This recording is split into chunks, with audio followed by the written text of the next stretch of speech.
lights on, man. It is about time to go. Make sure, again, I told some folks that before, we've got snacks and water and coffee in the back and some sodas. Anytime you feel like getting up, just go. Don't worry about me. Get up, go get the stuff you want. All right. Make sure you see other people with the packets in their hands. You don't have to have that, but if you would like to take this information home with you, you do well to get that packet and do the fill-ins blanks as they come. So as we get started, this is Beyond a Reasonable Doubt. Now, what are we going to be talking about today? I'll say it like this. There are a lot of people in this world that do not care about my personal testimony. The reason they don't care about my personal testimony is that, as far as they're concerned, my personal testimony resides in the land of fantasy. So for a lot of folks, in order to get them to a point where they could at least consider some other things that I'm saying, there's a few bridges that have to be crossed with a lot of folks. And three of those bridges happen to be, does God exist at all? Well, there's plenty of atheist type folks out there that either say there is no, or they say I don't know if there is, but that's a bridge. Today, as we're talking about does God exist, I'm not going to be talking about the God of Abraham. I'm just talking about a creator, right? This is the bridge that they need to cross. Once I can get somebody to cross the bridge of it's plausible to believe there's a creator, then I will go, now that you think that's possible, may I share some more about that creator that I have found. So this is going to be great for helping other people to cross the bridges. Not only will this help other people in your conversations to be able to cross these type of bridges, it is going to further solidify your own faith. And that's what this is for. And so the overarching subject matter that we're talking about is apologetics. Now, we didn't want to call this an apologetic seminar because we're like, that probably won't attract many people because no one knows what the crap apologetics is. And so apologetics is the defense of the faith, plain and simple. Now, apologetics goes very deep, and there's lots of awesome stuff to learn in apologetics. And these three things that we're going to be talking about today are just the tip of the iceberg. Here's the fact. We are all called to be apologists, right? We are not called to be casual Christians. We are called to be studied, dangerous Christians, because we have studied the info. We can talk about it with confidence and using not just theology, but science and the reality of this world to show others that there's a creator God and that he sent his son to die for their sins. And this is an excellent place to jump from. So we're going to get going. And again, make sure you got those papers. We're going to jump in and get started. So beyond a reasonable doubt, we just talked about it. The three things we're talking about: does God exist? Is the New Testament reliable? And is Jesus who he claimed he was? And we're going to be looking at the evidence. Again, I say not theology. We're doing evidence today. All right, now a lot of the information I'm going to be relaying to you today came from a book, one of the many books that I've read on the subject, and it is this. It is Stand Firm. This is not in your notes, so you may want to write this down. Apologetics and the Brilliance of the Gospel by Paul Gould, Travis Dickinson, and R. Keith Lofton. It looks just like this right here. And if at the end of this thing you want to come check this book out, you are more than welcome to do that. This is a excellent read. There's way more in this book than just these three things that we're going to talk about. But this is an easy to understand read, getting into apologetics. And I would encourage you to grab this book and read it. And as I said before, begin the journey to becoming dangerous for Jesus, right? That's what we want the enemy to shaking their little booties when they see you coming, because they know you're studied. They know you are confident in what you're talking about and you're willing to give everything for it. Oh, if all Christians were only dangerous Christians. What a different world we live in. So stand firm. Make sure you check that out. First thing we got to understand about everything we're talking about today, we do not live our lives based on proof. Now, when you see purple, that means a blank, people, Right, you see purple, that means you want to write something down. When you see that, any point, all right? We do not live our lives based on proof. We live our lives based on evidence. Why is this important? Because we like to use the word proof. People say, prove it to me. Here's the fact. When someone says prove it to you, the first thing you've got to help them understand is that we can prove next to nothing.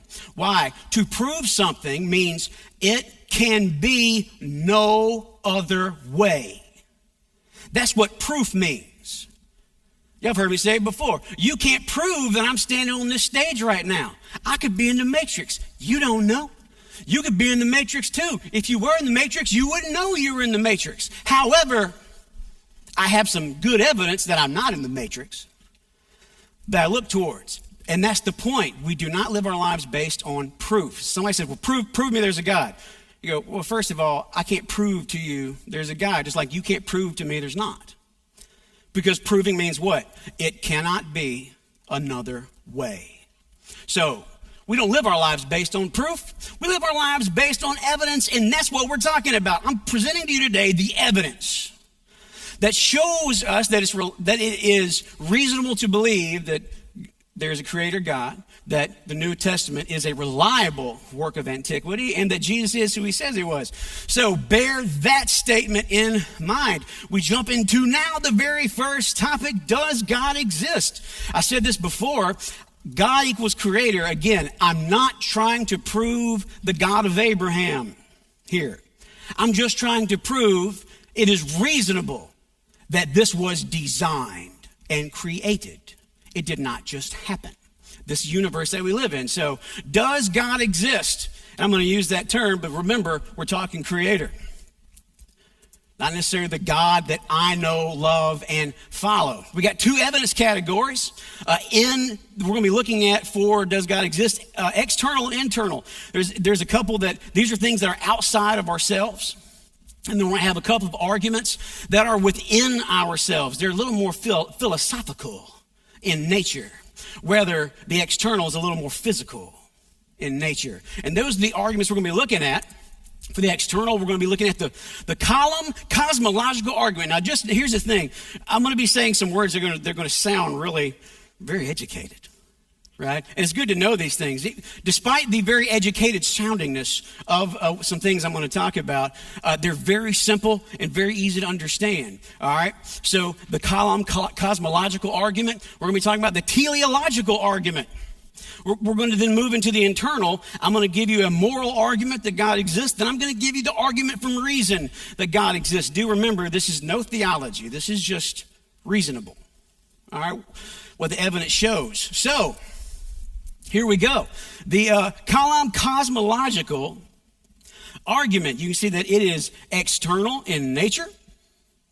I'm going to get my pad going. Here we go. All right. Now, the column cosmological argument says this, and we're going to break it down. Because the universe has a beginning, it implies the existence of an ultimate cause. Of an ultimate cause. Now, to make that even easy to understand, here's three ways that it works. Whatever begins to exist has a cause of its existence. That's reasonable, is it not? 2, the universe began to exist. Therefore, the universe has a cause of its existence. And this is the basis of this argument. There is a cause. So let's look at this. We got to understand, something cannot come from nothing. Now, that being the case, that is what much of the scientific community would have you believe and tell you that it's science. Because you can look this up for yourselves, do some study on it. Don't take my word, do some studying. But science, the scientific community, you will find next to no one who will argue with you that there was at some point nothing. They will tell you that yes, the universe had a beginning, that there was nothing. And then somehow, out of nothing, came something. That's amazing. From nothing came something. Consider this. If something came from nothing, then the cause from nothing to something must come from something that exists outside of time, space, and matter. Because that is what the entire universe is made up of. All three of those things, everything that you know, everything that you've seen, everything that you've read, exists and only exists inside of time, space, and matter. And science will tell you, what does nothing mean? It means there's no time, there is no space, and there is no matter. Now, if that is the case, that there is no time, there is no space, and there is no matter, where do we decide this universe began? Because I already feel it's pretty good to say nothing comes from nothing. Something cannot come from nothing. If something comes from nothing, it wasn't nothing at all. It was something. And so what we have is this initial cause of something. And if this thing caused something to come into existence, that means whatever caused this to come into existence would be called the creator.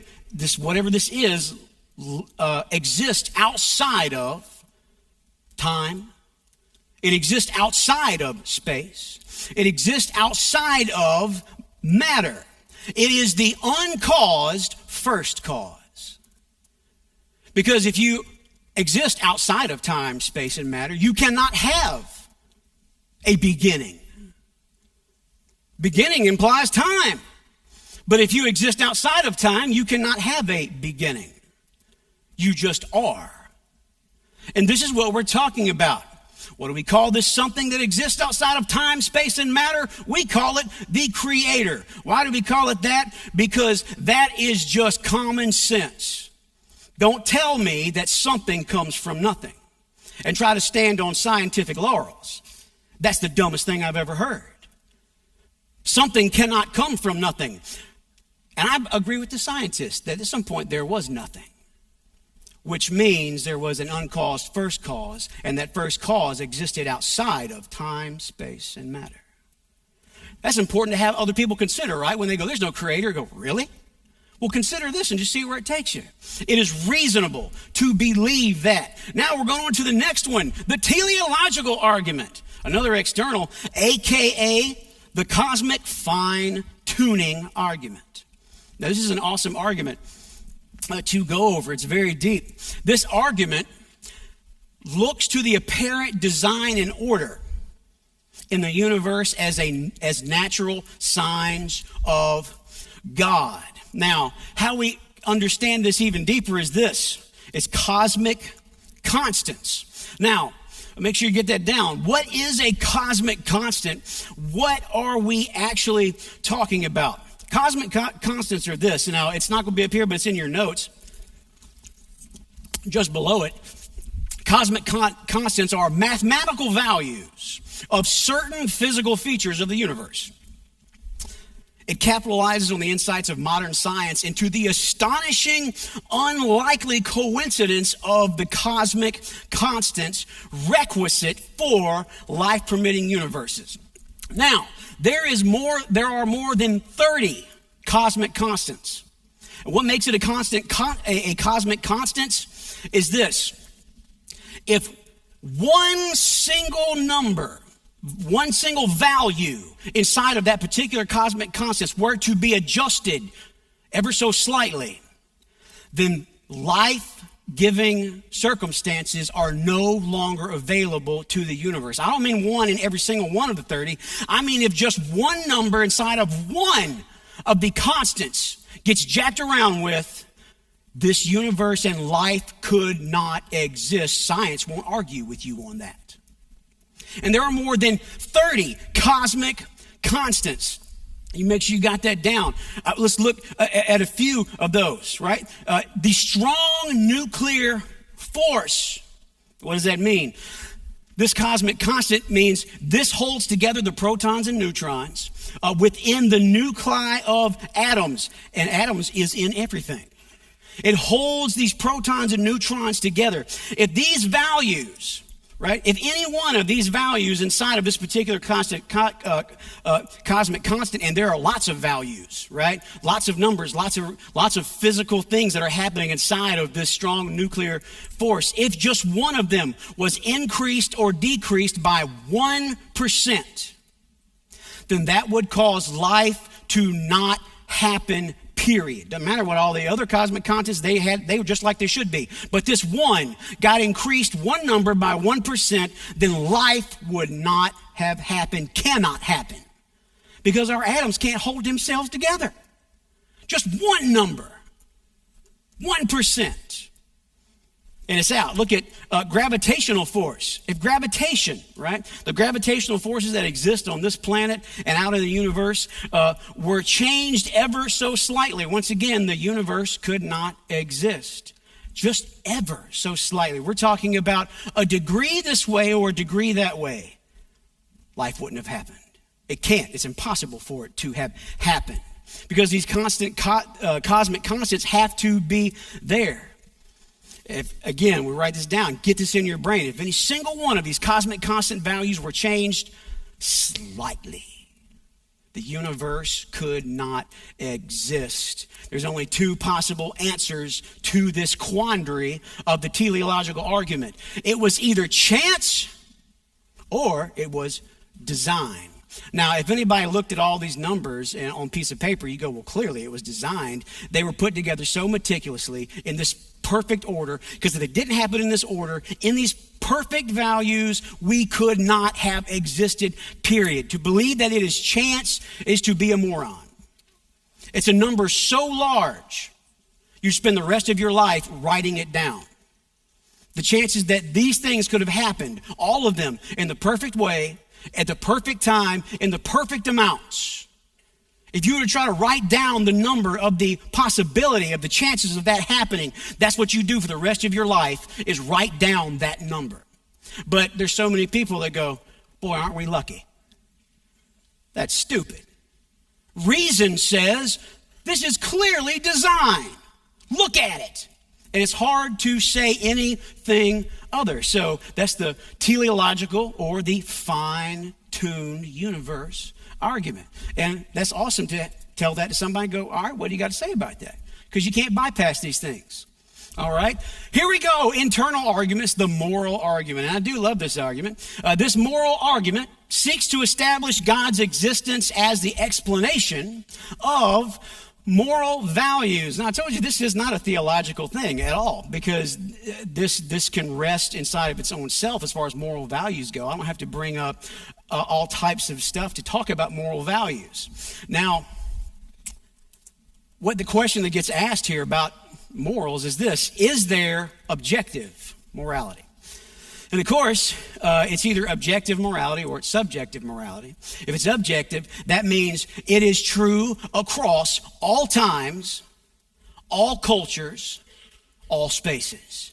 It never changes. It's objective. It is what it is, and it doesn't change whether you vote for it or you don't vote for it. It is what it is. And that's objective morality. And so that's a big question amongst a lot of people. Is there objective morality? Well, let's look at that argument. The moral relativist, and that'd be subjectivist claim, is this: that morality is subjective in nature and relative only to culture.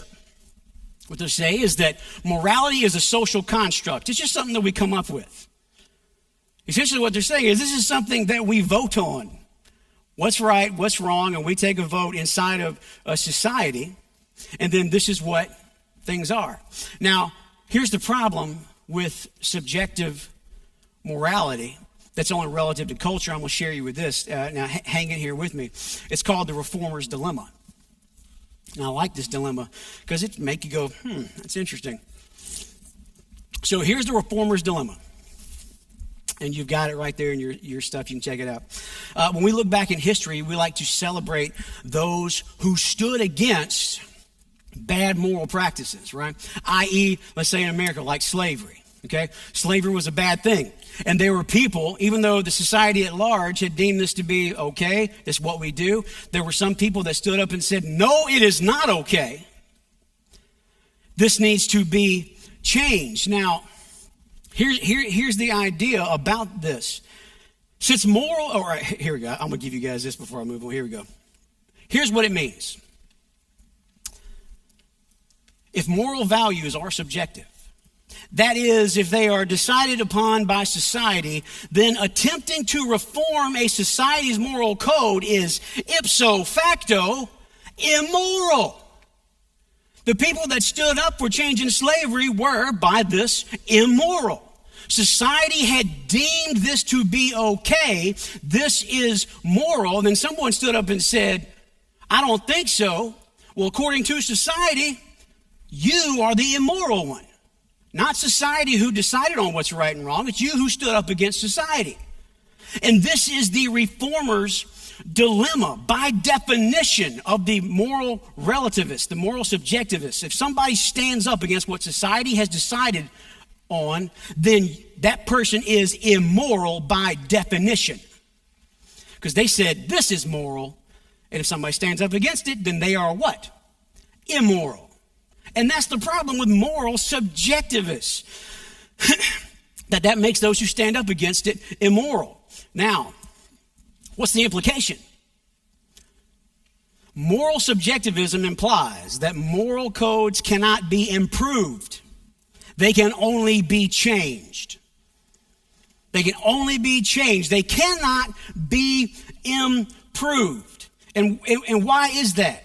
If the moral code of slavery is changed from acceptable to unacceptable, on what grounds can the moral subjectivists say they made the change from one to another? The best thing that they can say is that from the perspective of the new moral code, the old moral code was wrong. But you can say that about it. They could flip it around, just keep changing it.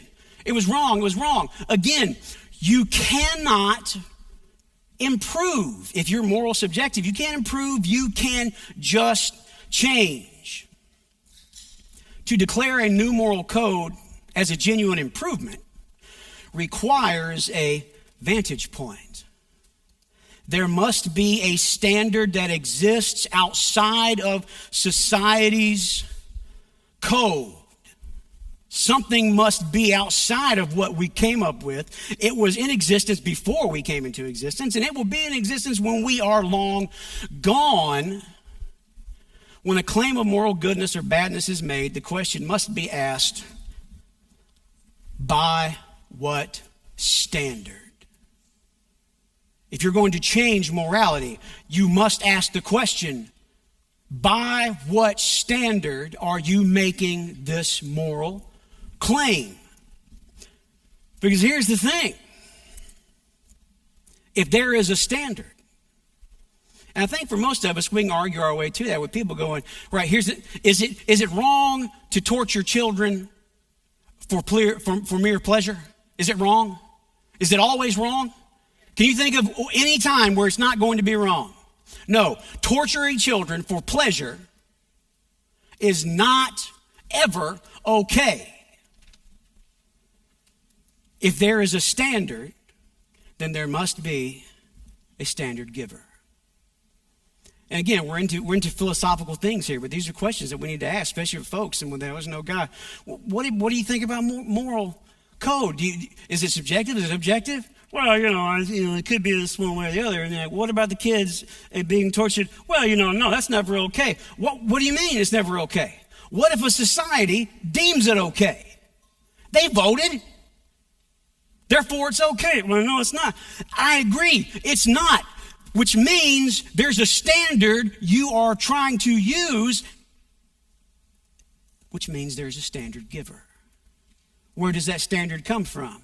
It's a standard that exists outside of society, outside of mankind's thoughts, something that exists with or without us. If there's a standard, there is a standard giver, and that is the moral argument for the existence of God. The argument from reason, this is a really good one too. Another internal. This argument seeks to show that the evidence for God through humanity's ability to draw rational inferences. Our ability to think and be rational. And this is what this shows. Let me Let me show you this. This is called The Blind Watchmaker. It's by Richard Dawkins. Richard Dawkins is a very prominent, maybe the world's leading and most well-known atheist, humanist, naturalist person. And he wrote a book, and it's called The Blind Watchmaker. And I'm going to read you a quote from Richard Dawkins himself, from The Blind Watchmaker, and what he has to say about our ability to reason and where it came from. So let's look at this. Natural selection, the blind, unconscious, automatic process which Darwin discovered and which we now know is the explanation for the existence and apparent purposeful form of all life, has no purpose in mind. Now again, bear with me. This is the leading atheist scholar of today. It has no mind and no mind's eye. It does not plan for the future. It has no vision, no foresight, no sight at all.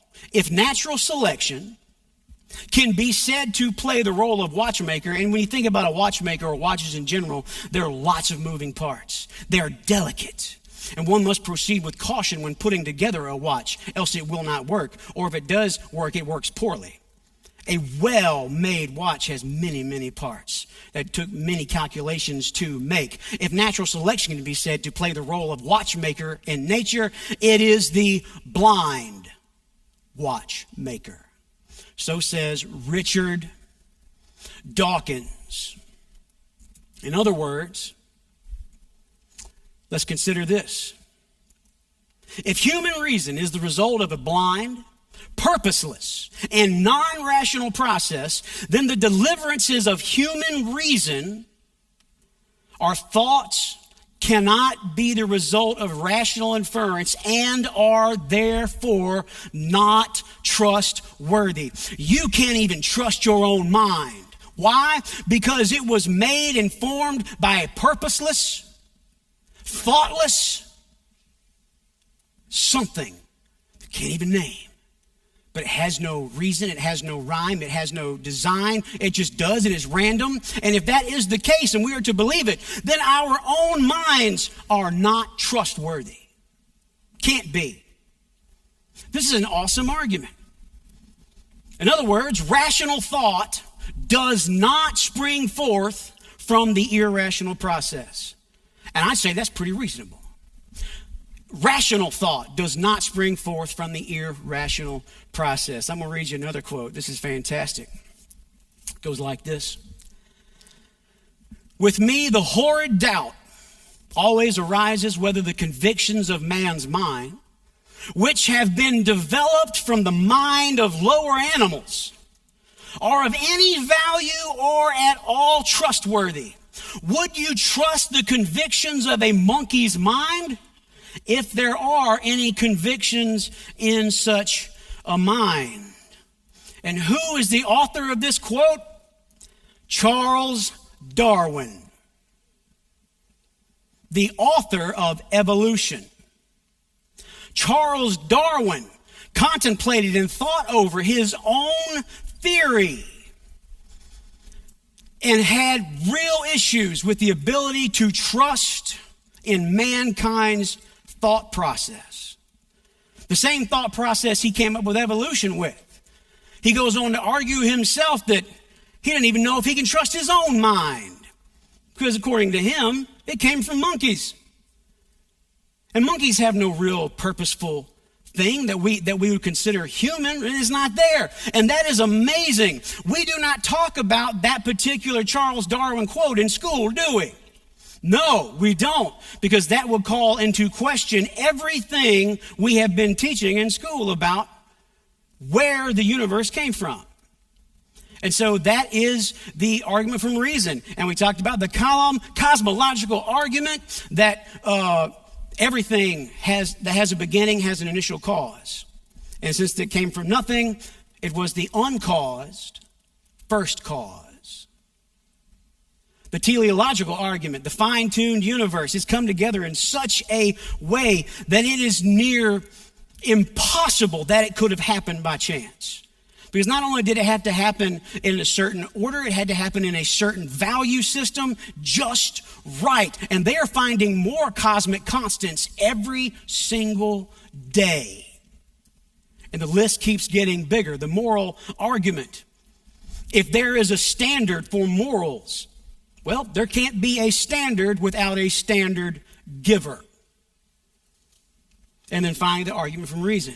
The only reason that we can trust our minds at all is because it did not come from an irrational process, but a rational, reasonable, designed process. Therefore, this evidence shows that it is reasonable to believe that there is a God. So, I'm not arguing for the God of Abraham, but if I can get people to this point and have them go, yeah, it's not a bad thought process to believe it, let me take you to the next step then. So that is, does God exist? And we talked about those. And again, like I said, this is the tip of the iceberg. There's way more, but we don't have time to talk about everything today, right? So you're going to want to keep doing more studying. Let's go into our next area, which is the New Testament reliable. And this is excellent stuff right here. Now, let me go ahead and give you the critique of the first critique, and there's going to be two, of is this reliable? And so let's look at critique number one. As I scroll, here we go. All right, the first problem people have with the New Testament. The accounts of the New Testament were written down too long after the original events in question. Now, there are many who actually believe that these accounts were written down hundreds of years after the death of Jesus. Hundreds. You can go on the Google net right now and start looking up things, and you'll find all types of different numbers from different people that range up into 235 AD to 350 AD, and lots of crazy numbers. But I'm going to show you some evidence that that's not true. When did Jesus die? I have up here 33 AD. You may find it 30 AD. You may find 33 AD, but since Jesus was 33 when he died, I'm going to go with 33 AD. So these are the events in question that I'm talking about. These things were written down too long after 33 AD when Jesus was dead for them to be considered reliable. Now, here we go. Let's get into it. When were the New Testament accounts written? Here's what I'm going to tell you. One, no later than 70 AD. No later than 70 AD. More likely that it's closer to 62 AD would be the latest that any of these books, letters were written. And let me say this too. When you think about the New Testament, try to understand them in their individualness, okay? That these didn't start out as the book of Luke or the book of Ephesians. These were literal letters written by individuals to other individuals, not with the intent that they would hopefully be published in some big, great anthropology of Christian works one day. It was a letter that was written by somebody, sent to someone else. And so, no later than 70 AD. How do you know this, Jacob? Here's the evidence for it. Is one, the destruction of the second temple in 70 AD. That's when the Romans invaded Jerusalem, and the second temple, the very same place that Jesus would have been in during his lifetime teaching, it was destroyed by the Romans, and it has stayed destroyed. You may have heard conversations about that, about they're going to rebuild the temple. This is what they're talking about the rebuild from. 70 AD, when the Romans destroyed the Jewish temple, and also the destruction of the Pool of Bethesda, which happened at the same time when the Romans came in 70 AD. Why are these really important? Here's how we know they're important. It's this. Let's talk about the second temple. Did you know that there is no mention of the destruction of the second temple anywhere in the New Testament? This was one of the most gigantic moments in Jewish history. that the temple was destroyed. This was monumental for the Jewish people. And I cannot believe that it wasn't mentioned at least one time in all the works that are in the New Testament. At least once somebody would have said, mention the temple in the past tense. Or mention it because Jesus himself actually prophesied over the destruction of the temple. But nowhere, not one line of scripture is dedicated to the destruction of the temple. This gigantic, greatest moments in Jewish history. Not one mention. That's unlikely. What else? John, in the book of John, I told you, he mentions the pool of Bethesda. He talks about the pool of Bethesda. And when John talks about the pool of Bethesda, he talks about it in the present tense. You can look at it. It's John 5:2. He didn't talk about it in the past tense. As he spoke about it, it was as if it existed that very moment. Now, with just these two things, the second temple and the pool of Bethesda, that puts all the writings pre-70 AD. Why is that important? Because it shows that the New Testament was written within the lifetime of those with eyewitness accounts of the event in question. Not hundreds of years after it. It was written within the time that these people saw the things they said they saw. It was written within that time period. That's really important. And we can take these things and date them back to pre-70 AD. We even think there's some that are closer to 50 AD as well. That means it's within the lifetime of the eyewitnesses, and that is huge historically. Because we're talking about how do we take a work of antiquity. When I say a work of antiquity, this means this. Pretty much, whether it's art or writing, between 4,500 BC, that's 4,500 years before Jesus showed up, right? And up to the Middle Ages, these are considered works of historical antiquity. They're very old. And there are standards for taking works of antiquity and deciding whether or not it is reasonable to take it at their word. And as we look at this is one of the greatest things a work of antiquity can have, that it was written within the time period of the event. It happened within that same lifetime. And that is super important. These works were either accounts of the author themselves, or the account of someone who was an eyewitness. So John, we talked about John, he was an eyewitness. He wrote the book of John. Mark wrote the book of Mark, but Mark was not an eyewitness. Mark wrote down the testimony of Peter. Peter was an eyewitness. Same thing with Luke. Luke was a doctor and historian. He was not an eyewitness, but we have historical accounts of him interviewing many, including Mary, the disciples, Paul, that had firsthand, they laid their eyeballs on the event in question. That is huge on the list of, is this reliable to believe? We move on. Critique number 2. The New Testament content has been corrupted. So maybe you get them past the first bit, right? You go, all right, fine. They were early works. It happened pre-70 AD. Either way, the New Testament content has been corrupted through the years and can't be trusted. Kind of like our own reason, right? Because, it came from no reason, so we have no reason to trust our brain, right? We can't trust it. There's no way. Well, let's talk about it. Now, what do we have? It is rare to find an original work of antiquity. Why? Because they're freaking old, man. They're hard to come by. Rarely will you see an original of any work of antiquity. So what do we have? We have manuscripts. Now, manuscripts were handwritten copies.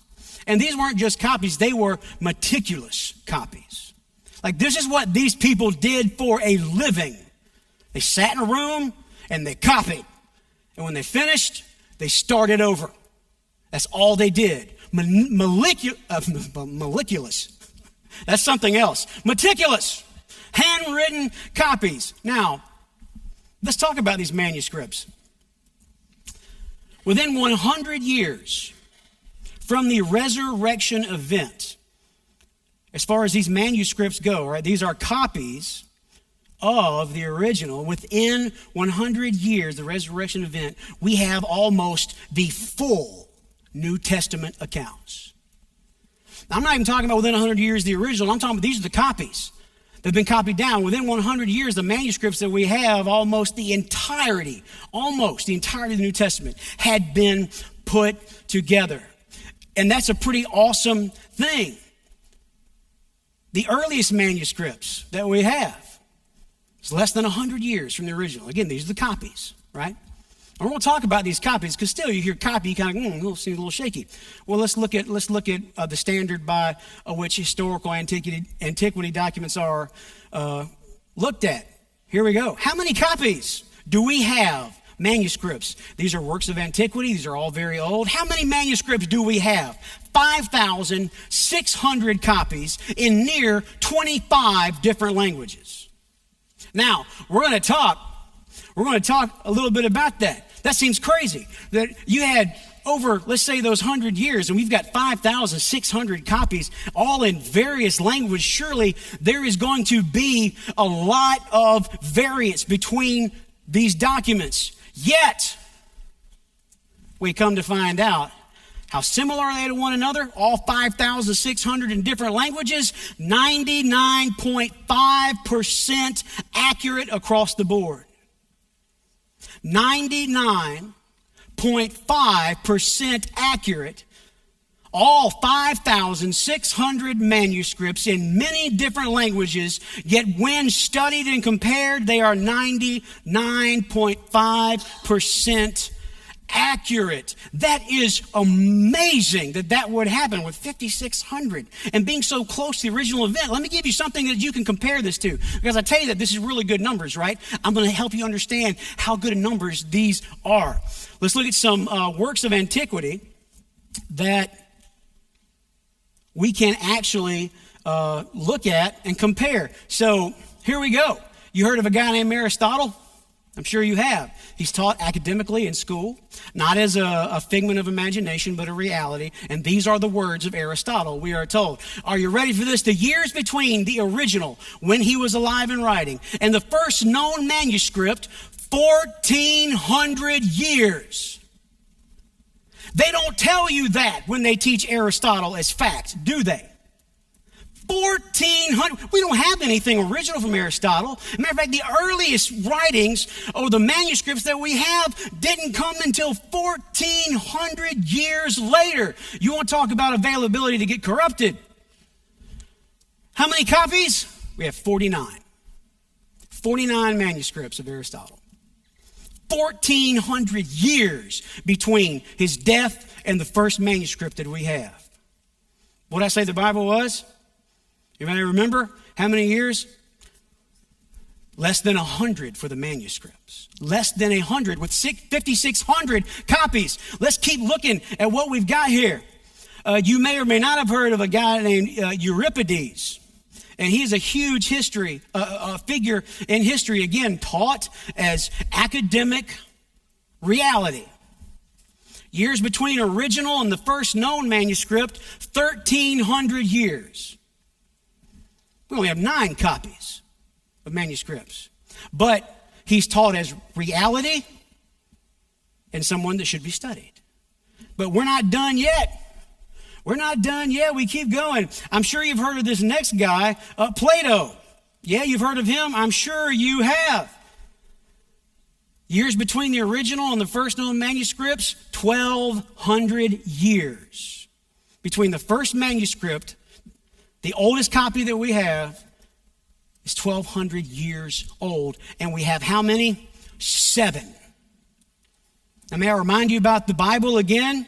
Less than 100 years for our first manuscripts, 5,600 copies in near 25 different languages, 99.5% accurate across the board. That is amazing. Does the New Testament meet the requirements for reliable historical documents? You better bet your bottom. It is one of the, if not, and you could argue that it is the most reliable work of antiquity that we have. Yet so many people present it as what? Unreliable. Why? Not because it's not reliable. They don't like what it says.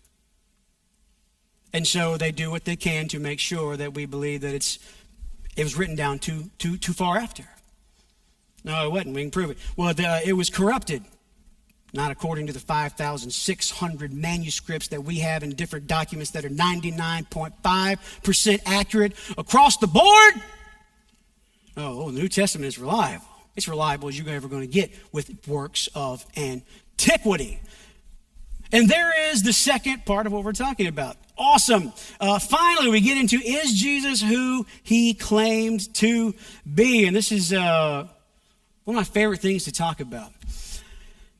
I'm going to get my iPad to work here any second now. Here we go. All right. So we're going to start off with this. Did Jesus claim to be God? Here's the answer. Yes, he did. Will you always get that answer if you ask other people in the world? No, you won't. You get lots of people who will go, oh, no, he never claimed to be God. He never made that claim himself. Well, let's have a look at this claim. 1, Jesus equates himself with God. John 5:17 through 18. John 8:58 through 59. John 10:3. Jesus equates himself with God. We keep going. Jesus claimed to be the Messiah with unprecedented authority as a divine agent. John 4:25 through 26. Mark 8:27 through 30. Mark 14:61 through 62. Well, I've already got a lot of evidence, but I'm not done with what Jesus had to say about his status. Jesus accepted worship as God. Matthew 2:11, Matthew 14:33, Matthew 28:17, John 20:28. Jesus accepted worship, divine worship, as the creator. All right, cool. We keep going. Jesus proclaimed himself judge of the world. Matthew 7:23. John 5:24. We keep going. Jesus claimed equal authority with God. Matthew 28:18. Still not done. Jesus claimed to forgive sins. Mark 2:2 through 12. Matter of fact, this is one of the things that really got the goat of the Jewish leadership when Jesus was doing his ministry, that he would claim to forgive sins, because who can only forgive sins? God. And if this dude comes along and says that I have the authority to forgive sins, what is he saying? He is on equal footing with God. Did Jesus claim to be God? Oh, yes, he did. Now, we're going to look at that claim and see what there's worth there or not. But he did make the claim. Now, here's the problem with that claim. He made the claim, Jesus is one of 5 things. But which one is the question? He's either a llama. That's just a good person who gives you some advice. Certainly no deity. But, a guru, if you will. He's a llama, or he's a lunatic, or he's a liar, or maybe both. Or he's what he claims to be, which is Lord, or he is nothing but a legend. Now, we're going to look at all of these things right here. Now, you're probably going to, this may be a little small for you to see up here. You've got this in your notes that you're going to want to look at. Jesus at the top. Now, either 2 things, you go from there at the top. He either existed or he didn't. Now, let's go with didn't exist first. If he didn't exist, then he's a what? He's a legend. He never was. However, I'm going to show you in just a minute that he did exist beyond proof. So legends off the table. Now we're down to 4. Back to the top. Jesus existed. Now there's 2 possibilities if Jesus existed. Either he existed and he didn't claim to be God, or he did claim to be God. Now if he didn't claim to be God, then he is a what? A llama. He was here, didn't claim to be God, just a guy with a lot of really good advice. That was him, but we know that he did claim to be God, don't we? So llama's off the table. We're down to 3. Jesus existed. Jesus did claim to be God. There's 3 possibilities. Either he claimed to be God and he didn't know he wasn't. Makes him a lunatic. He thought he was God. He wasn't God, which makes him a lunatic. Is that a possibility? Could be. Jesus existed. He claimed to be God. And he knew he wasn't. What does that make him? He's a liar. Okay. Is it possible? I certainly can't prove it, that it wasn't. Jesus existed. He did claim to be God, and he was God. Makes him Lord. Now we can already whittle 5 down to 3 real quick. So he's one of 3 things now. He's either who he says he was, or he's a liar, or he's a lunatic crazy man. This is the man we claim to follow, by the way. He's one of these 3 things. He was insane, a liar, or he was everything that he claimed to be. Now, there's 3 established facts that we have to consider, and let's look at them. 1 is the empty tomb. Let's talk about the historicalness of the empty tomb. First of all, we have the New Testament accounts, right? They're there. We've already talked about that the New Testament is a reliable historical document. And in terms of deciding whether a work of antiquity is worth its weight, goes up dramatically when you have more than one account of the event, especially when those accounts match up. And that's why I said you have to understand the New Testament, not as an entire book, but individual letters. They were not a conclusion. They were written at different times, in different places. They didn't get together in a room and go, let's write all this stuff. That's not how this happened. So already, because we have numerous accounts about the empty grave, that has more reliability to it, because we have many accounts, not just one, but many. Here's a rub, though. We have non-Christian historical accounts, because I can understand if I'm arguing this point for people and then they go, what would you expect from the Bible? They may have a hard time getting over when I go, look, these were individual letters written at different times. There's no collusion here. If they don't like that, they go, okay, fine. We have non-Christian historical accounts, i.e. Josephus, Suetonius, Pliny the Younger, Tacitus, Thallus, and more. Roman and Jewish historians. And I said not Christian, right? These are Jewish historians. Had nothing to do with Christianity. That's Josephus. And these others, you're looking at Roman historians that talked about the ongoings of Jesus. And included in their historical reviews is the what?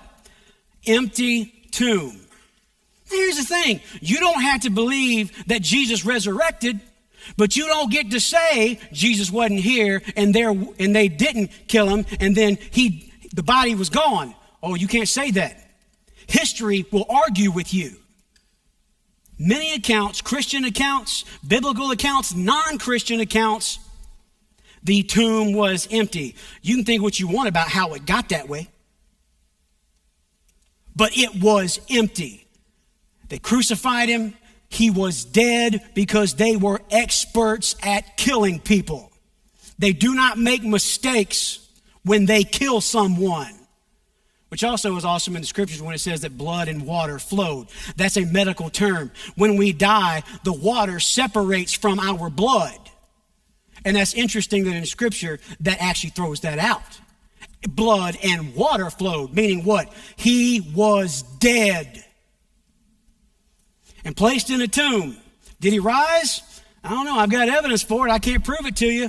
But history shows the tomb where he was put was empty, because it was a big deal when it happened, because it was a big deal when they tried and murdered Jesus. This was a big deal. We keep going. The discovery of the empty tomb by women. At first glance, this doesn't seem to be like a big deal. However, in context, you find this to be a monumental deal. That it was women who discovered the empty tomb. Why is this actually important? It's important because no one in their right mind would have told anyone that women discovered the empty tomb. If they were colluding and they were going to make up a story and they were going to pull one on the world, they would never have chosen women to be the bearers of this news. How do I know this? Let me talk about this. The response of the Jewish leadership. Oh, hold on, what's that? Where do we go? I don't want to jump over stuff. Hold on. Oh man, I think I might have missed some stuff here. Wait a second. I want to pull this to you. Yeah, here we go. All right. Discovery of the tomb by women. I'm gonna jump back. This is in the notes, but I'll read this to you.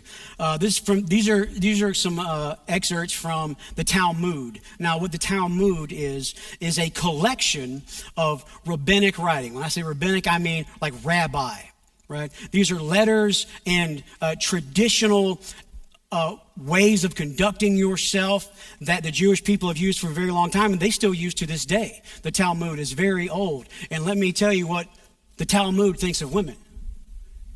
And you have it in your notes, the Talmud's thoughts on women from Sotah 19a. Sooner let the words of the law be burnt than delivered to women.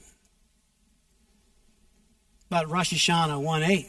Any evidence which a woman gives is not valid to offer. These are big deals in this context. And you got to know that the people who were going to be talking about this issue, which were the disciples, are saying, oh, they would never have picked women. That'd been the dumbest move in the world. But they didn't pick women. That's how it happened. And when they heard the news, they began to share the news. And they did not hide the fact that it was women that was revealed to first. And that is a huge deal. Now, women discovered it. And here we are. There's the response to the Jewish leadership that opposed Jesus. First of all, they're going to have a big deal with, oh, what, women? Oh, the stupid women said what? If there was a body, we would have found this out in the historical documents and accounts. Yet there could be no body found. They could have said, man, these dumb women went to the wrong grave. You know they can't be knowing directions. They went to the wrong tomb. Or they could have gone to the right tomb and said, I know you guys heard, because I'm the Jewish leadership, we're kind of the people that put him in the tomb, right? And we're trying to keep it all under control. So look, I know you heard some stuff. Here's his body. They didn't do that because they did not have a body to give.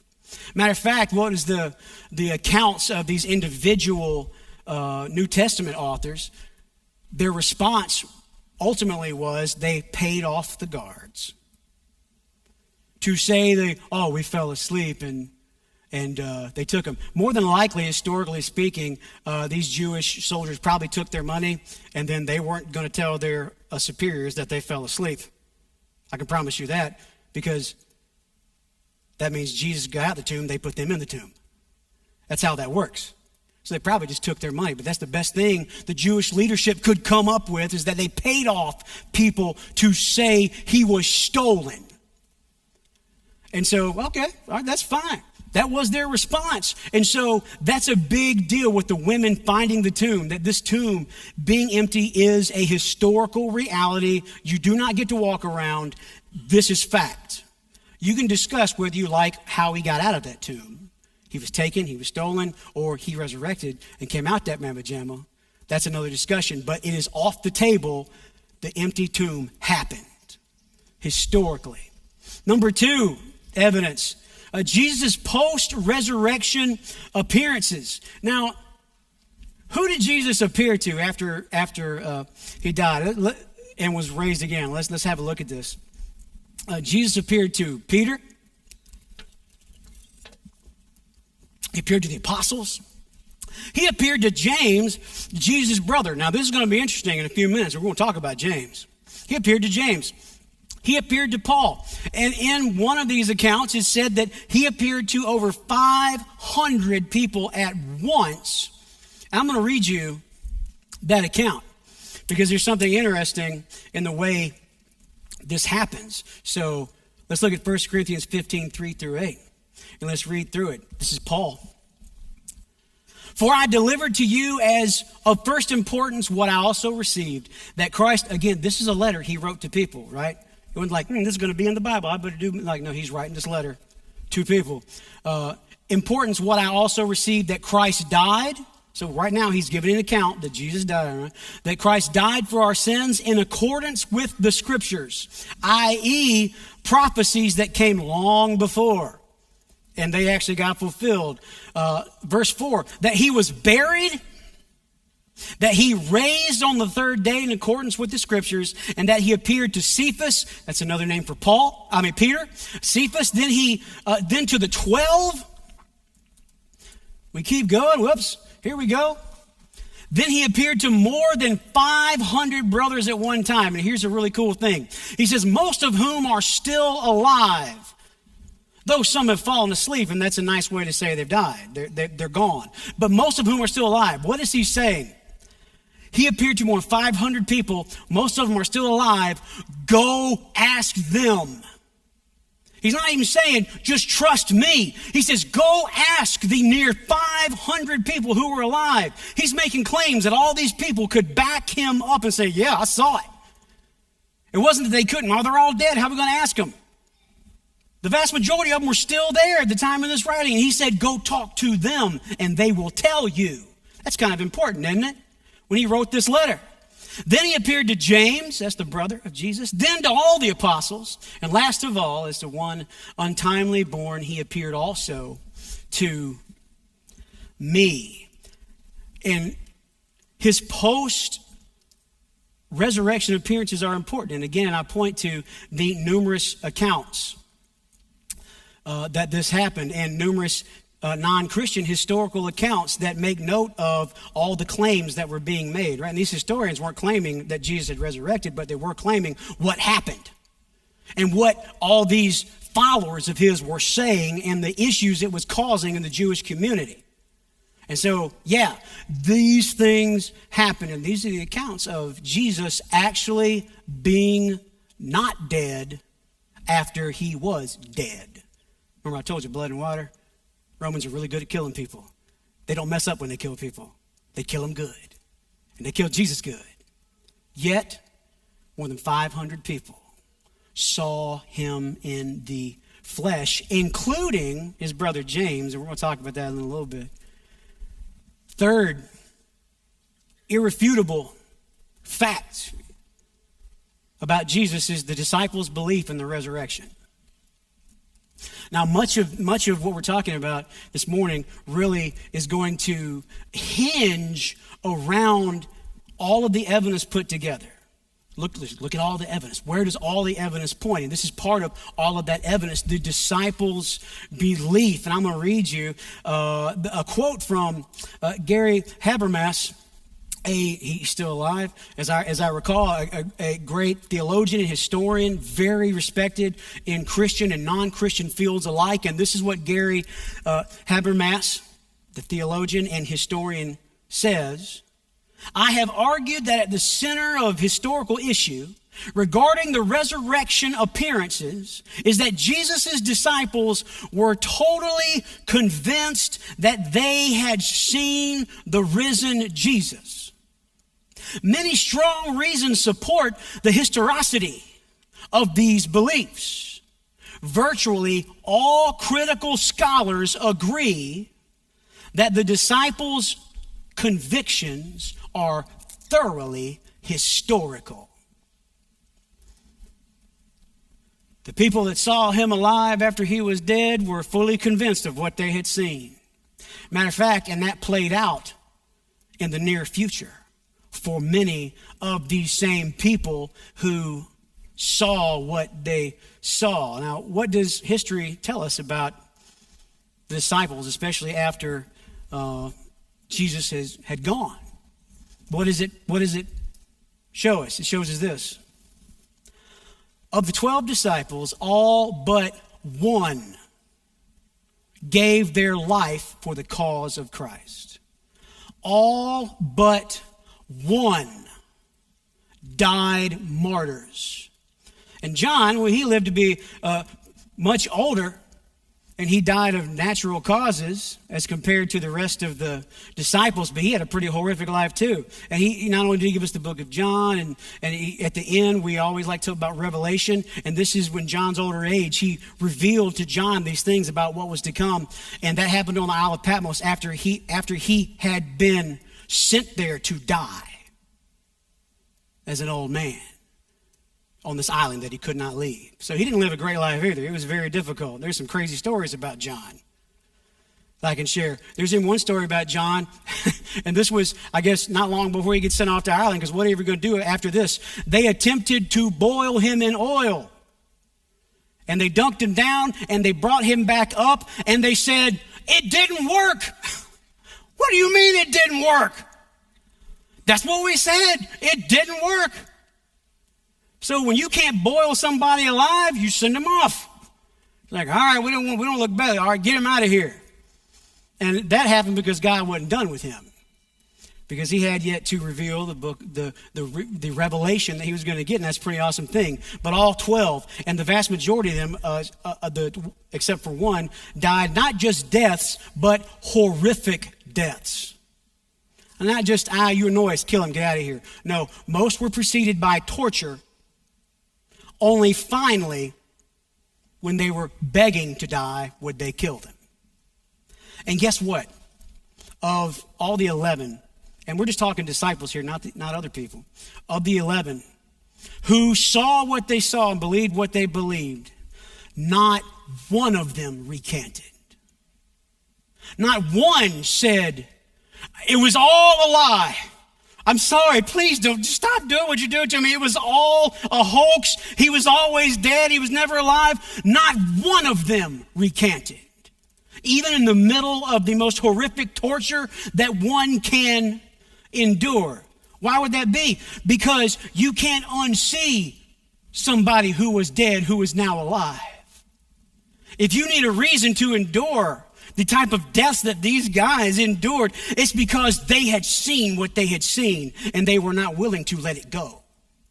You say, well, look, people die for lies all the time. And that's true. But here's the thing. People do not die for lies that they know to be lies. Well, people die for a lie. They thought something that wasn't true, but they believed it, right? No one dies for a lie they know to be a lie. And so inference means all 12 believed that they had seen the risen Savior even unto death for themselves. They would not recant. Oh, not this one. They would not. And of course, that extended to many more than just the disciples. Jesus appeared to believers and non-believers alike. And here's the first non-believer. Guess what? It was James, Jesus' brother. He did not believe Jesus was who he said he was. So I can't believe all these people following around my stupid brother. And James said, nah, man, that's dumb. He wasn't a believer, that is, until he encountered his brother, after he knew he was dead. James was an unbeliever. What does history tell us about James, the brother of Jesus? It tells us this, that James, the unbelieving brother, after seeing his brother not dead when he knew he was dead, James became the leader of the church in Jerusalem, where he too gave his life for the cause of his brother.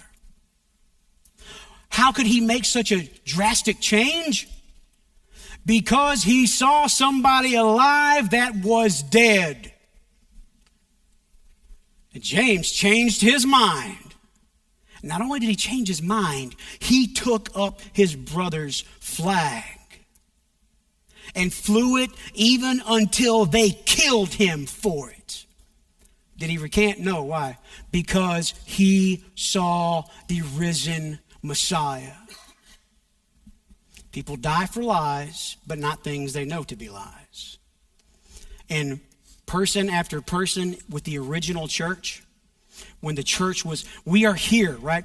We are here today because of what happened with the 12 apostles and all the people in Acts. When they finally sat and said, make the church happen, spread the word of what's happened here and the good news of Jesus Christ. We're sitting in this room today because of what happened right here. It began with these 12 men that followed Jesus, and it took in more, even Jesus' brother and other leaders from that area. Ooh. And they gave up their lives. That is amazing that would happen. Did Jesus exist? Yes. That's supported through biblical and non-biblical evidence. That's off the table. There is no argument. Yes, he was here. Did he claim to be God? Yes, he did. Undeniable biblical and non-biblical evidence. How do we know he claimed to be God? That's why the Jewish leaders wanted to kill him. Because he claimed to be God. If he didn't claim to be God, like a lot of people tell you that he didn't claim to be God, there wouldn't have been an issue like there was. But guess what? Clearly, he claimed to be God. They knew this, and we got to kill him. And that's exactly what they did. He claimed to be God. That is undeniable biblical evidence and non-biblical evidence. That argument is off the table. If you try to make it, you're a moron. It's that simple. Or either you haven't studied, you just want to believe what you want to believe, but you're not following the evidence. You're following the desire of what you want, and that's perfectly fine. But he did exist, and he did claim to be God. Was the tomb found empty? Yes, it was, supported by biblical and non-biblical evidence. There is no argument against this other than ignorance, because when you study the biblical evidence and the non-biblical evidence, yes, the tomb was found empty. His body was gone. We can talk about why it was gone. But you don't get to say it wasn't gone because it went down. Historical fact. Like it, lump it, whatever, it's still a reality. We got to deal with it. So yes, the tomb was found empty. Did Jesus appear to more than 500 people after his death? The evidence suggests yes, supported by numerous individual eyewitness accounts and the willingness of so many to give up their lives for the case of Christ. Yes. Is it reasonable to believe that Jesus was who he claimed to be? Yes. One, he made the claim. And the evidence, the overwhelming evidence beyond the claim, is what the response was to Jesus' claim that he was God. A response so angry that they killed him. And on the other side, a response so overwhelming that they would allow themselves to die for it. And that's historical fact. But yeah, they believed it. And they died for it. And you can't find one account of any single person of history in this, of the original church that recanted. Not one. We can find lots of deaths. We can find lots of lives that were completely changed by the introduction of Jesus. Not even James, but think about Paul. He killed Christians. That was his business. And then he encountered the risen Savior. Not only did he change his mind about who Jesus was, but no longer did he kill Christians, but he died one. And again, no recant. No, take it easy on me and I'll tell you what you want to know. There's some things in this world that are worth dying for. And we can try to come up with some things, for sure. But to these men and women who saw what they saw and refused to back down, even under the penalty of death, they didn't. They wouldn't. Why? Because you can't see something like that. It not affect you. And that is historical evidence. Were they wrong? It's possible because I can't prove it. Right? I can't prove it. But I can show you lots and lots of evidence that suggest one piece of evidence after the other that Jesus was who he said he was. And that brings us to the end of this seminar. And I think I mentioned earlier about why this is important. Listen to me. You were not meant to be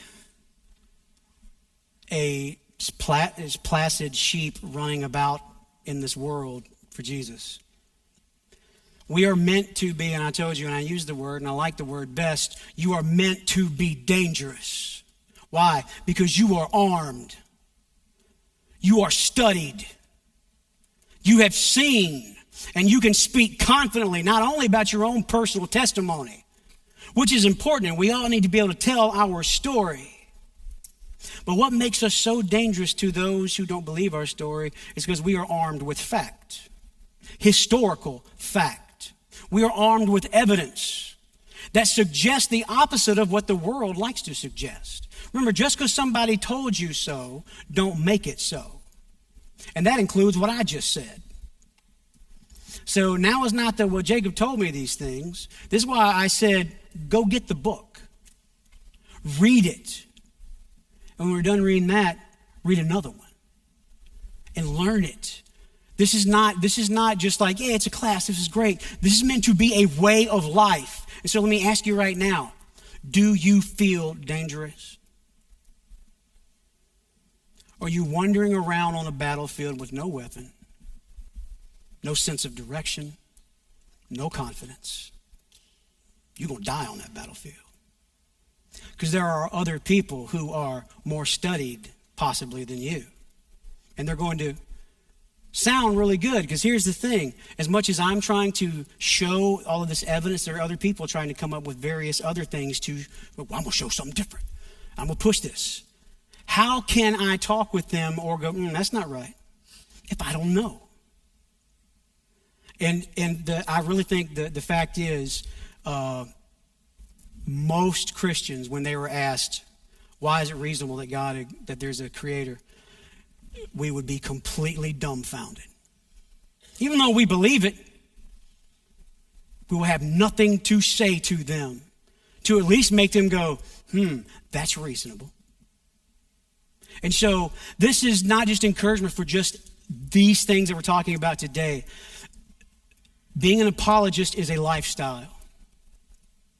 And that means you're going to inundate yourself with God's word. You cannot defend God's word if you don't know what's in it. And let me tell you something.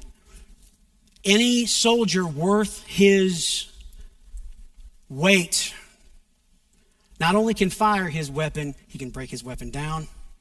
He knows every part of it. He knows how it was assembled. He knows its history. He knows everything about it, not just how to pull the trigger.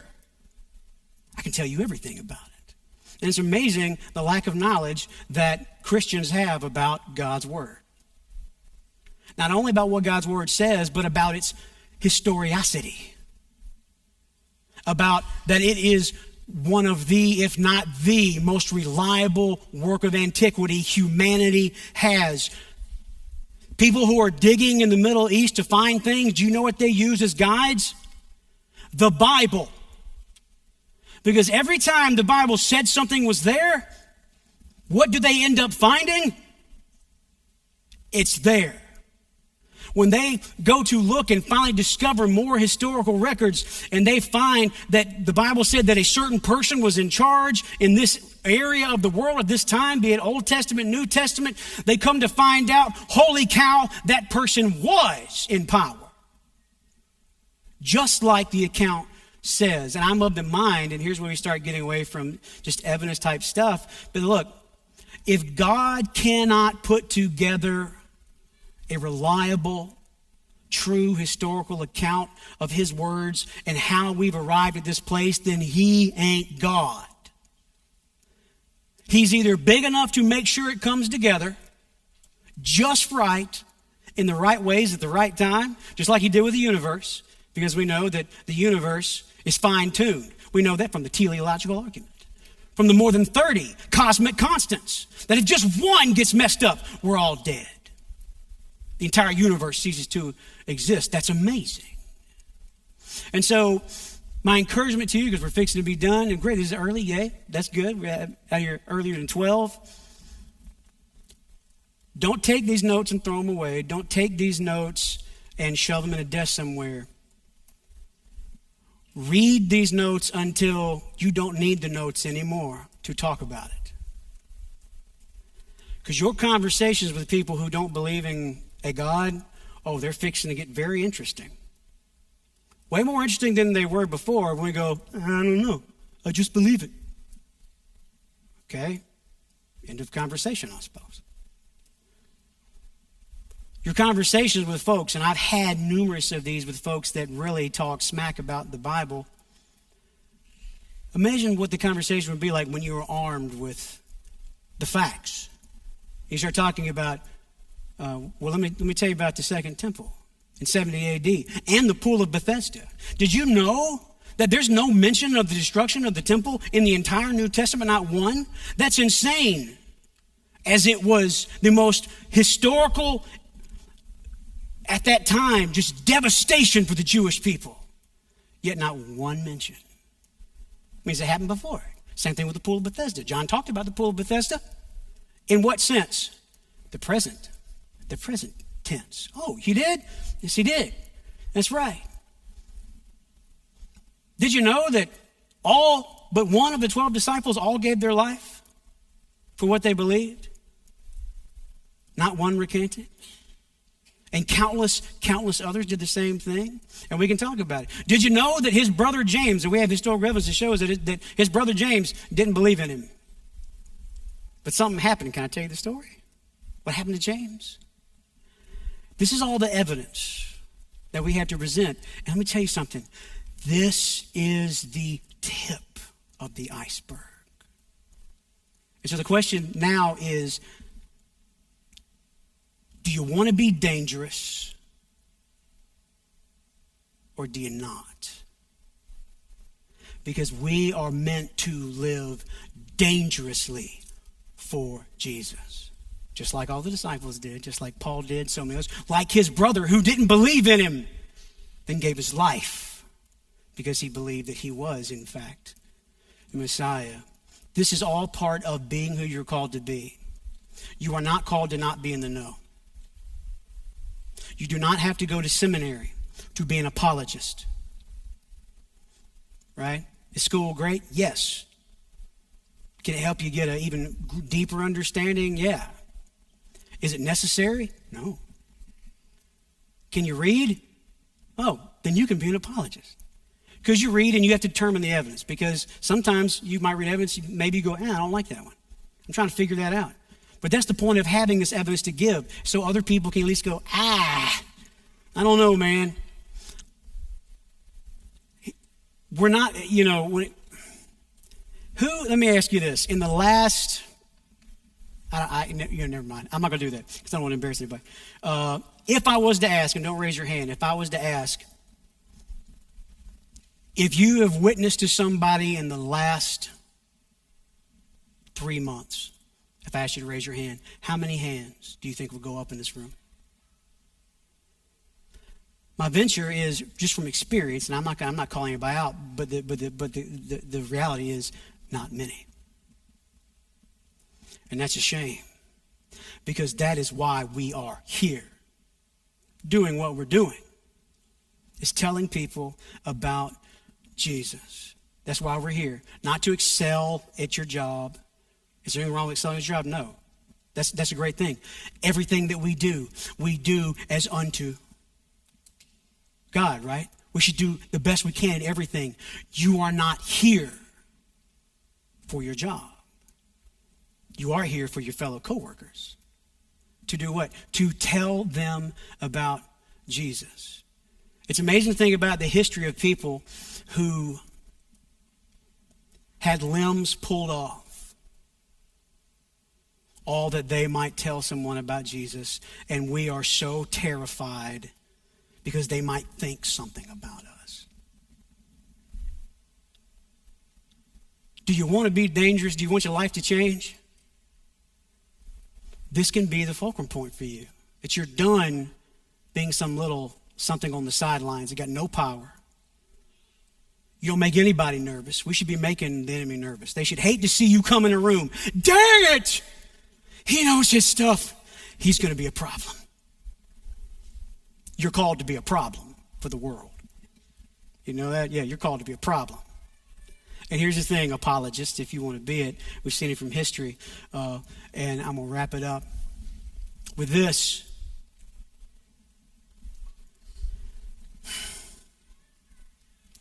To follow like we're meant to follow. Listen to me.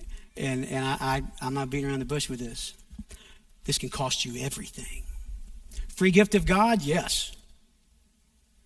And this free gift of God, this thing that Jesus did for us to die on the cross, to live a life of perfection that we could not live, and then to have our sins placed on his shoulders, all of the world's, all at the same time, which is why when Jesus was in the Garden of Gethsemane, he said, God, if there is any other way, he knew what was coming, and it wasn't just physical torture.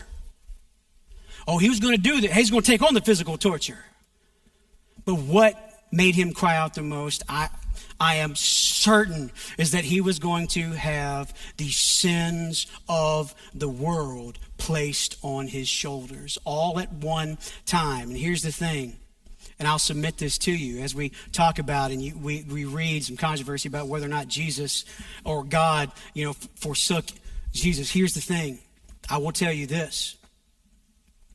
As I read that scripture, it's not that necessarily God turned his back on Jesus, but it was more of like, this is going to happen and I will relieve you from none of it. I will stay my hand and you will have to endure it on your own, because only he could pay the price. He had to endure it with no help from no one else, not even God. He had to take it all on. And that's why he cried out, God, if there's some other way this can be done. But in true Jesus fashion, then he goes, but your will be done. And God didn't take it away from him. He took it all. And if he took it all for me, I'm going to give it all for him. And you're going to be hard pressed to say that a person that they give it all when we don't even take the time to know, to study. And not even just God's word. Look at all the other awesome stuff that history has provided to help people get there. And so this is an encouragement for you that I want to encourage you. Don't just stop here with this. Let this be the beginning of your apologetic journey. And you becoming one of the most dangerous people out there as far as the enemy is concerned. And so I'll leave you with that. You are meant to be a problem. How problematic you want to be. That's how committed you want to be. But I hope that we're at the place like I want to be the biggest problem I can be, because I have a limited time to be here. My time is not finite, or not infinite. It is finite. It is going to end. And while I have air in my lungs and eyes that can see and a mind that is trustworthy to think because it was made by a trustworthy designer, I'm going to use as much of my time as I can to grow closer to God in his scripture and in all the evidence that I can gather, so I can show the world who God is, who Jesus is, and why they are in desperate need of his salvation. And I'm not going to just say because God said so. I have access to so much more. So don't just sit there. Get dangerous. Start studying. Start reading. And this book, Stand Firm, is an excellent place to start. Has some of the stuff I talked about right here and so much more. You read and you go, that's a good point. I know. Why? Because it's based on evidence. So I hope you guys got something out of this today. I hope you're going to be able to take this information and use it. Don't just let it sit there. Again, read over to get the book and read it until you don't need nothing to talk about anymore. It won't take you that long. It's pretty awesome. Start having conversation with folks about it. And I want to encourage you in that. Thank you for coming today.